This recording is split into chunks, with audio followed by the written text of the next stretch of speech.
नारायणं नमस्कृतं नरं चैव नरोत्तमं देवीं सरस्वतीं व्यासं ततो जयमुदीरयेत्।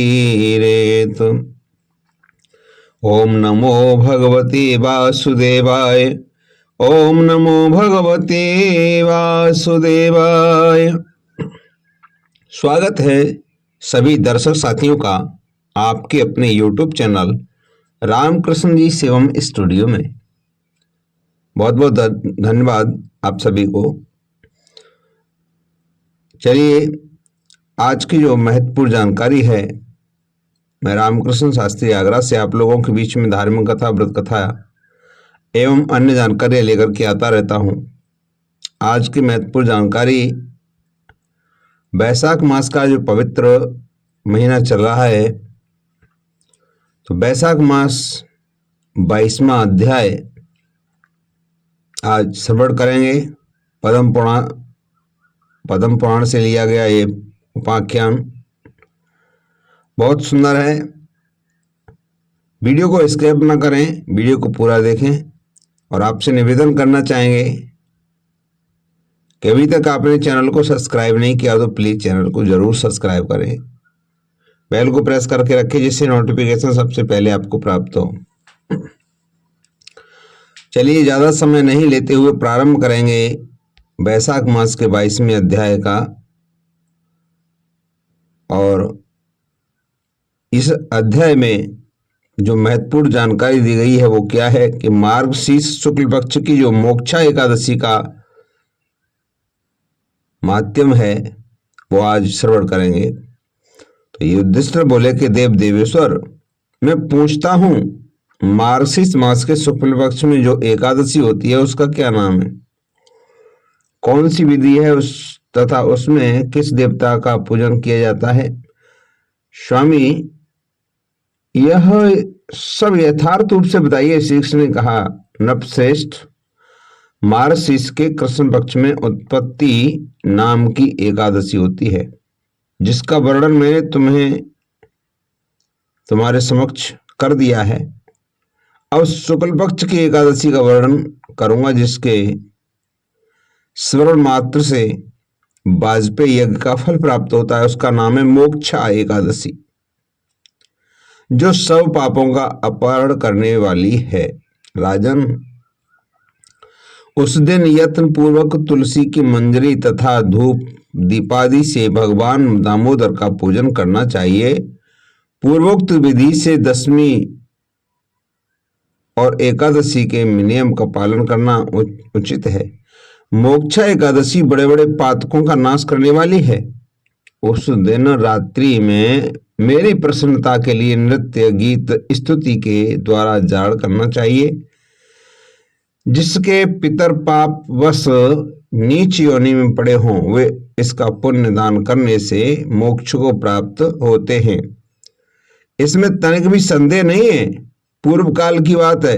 वैष्णवों के विभूषित परम रमणीय चंपक नगर में बैखानस नामक राजा रहते थे। वे अपनी प्रजा का पुत्र की भांति पालन करते थे। इस प्रकार राज करते हो राजा ने एक दिन रात को स्वप्न में अपने पितरों को नीच योनि में पड़ा हुआ देखा। उन सबको इस अवस्था में देखकर के राजा के मन में बड़ा विस्मय हुआ और प्रातःकाल ब्राह्मणों से उन्होंने उस स्वप्न का सारा हाल कह सुनाया। राजा बोले, ब्राह्मण, हे ब्राह्मणों, मैंने अपने पितरों को नरक में गिरा देखा है। मैं बारंबार रोते हुए मुझसे यूं कह रहे थे कि तुम हमारे तनुज हो, इसलिए इस नरक समुद्र से हम लोगों का उद्धार करो।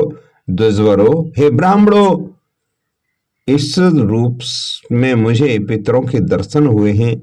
इससे मुझे चैन नहीं मिलता। क्या करूं, कहां जाऊं? मेरा हृदय रुधा जा रहा है। द्विजोत्तमो, यह व्रत और वह तप, वह योग जिससे मेरे पूर्वज तत्काल नरक से छुटकारा पा सकें, ऐसी बताने की कृपा करो। मुझे बलवान एवं साहसी पुत्र के जीते जी और मेरे माता पिता घोर नरक में पड़े हुए हैं, अतः ऐसे पुत्र से क्या लाभ है। ब्राह्मण बोले, राजन, यहाँ से निकट ही पर्वत मुनि का महान आश्रम है और वे भूत और भविष्य के भी ज्ञाता हैं। नृपश्रेष्ठ, आप उन्हीं के पास चले जाइए। ब्राह्मणों की बात सुनकर के महाराज बैखानस शीघ्र ही पर्वत मुनि के आश्रम पर गए और वहां उन मुनि शिष्ट को देकर के दंडवत प्रणाम करके मुनि के चरणों को स्पर्श किया और मुनि ने भी राजा से राज्य के सातों अंगों की कुशलता पूछी।